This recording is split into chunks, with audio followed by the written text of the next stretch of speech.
So Pema Chödrön's When Things Fall Apart. Unbelievable book.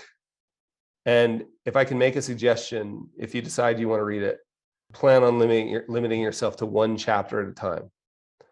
Because it's so brutal in its dismantling of this myth we have that we're in control. So I was listening to the audiobook. I'd go out at night after like everything settled down. So it was dark. And you can imagine, if I can paint the scene, like it was dark alley, the visual you get with a street light when it's raining, that cone, like that whole thing was what was happening to me while I was listening to this book. And I remember the wall with the ivy, the cobblestone, and the street light when Pema said this.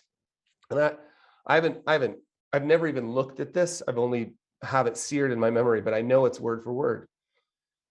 So I'm sitting there just trying to get a grasp of what's going on. And Pema Chödrön says this: we've tried 1,000 times to tie up all the loose ends, and yet the ground is still shifting beneath our feet. And I remember thinking, like, I have those 1,000 spreadsheets. Do you know what I mean? Like I've done the 1,000 calculations. Like, yes, I have tried 1,000 times to tie up all the loose ends, and like almost literally the ground is shifting beneath my feet. And it's from that spot that I want to kind of start with this idea of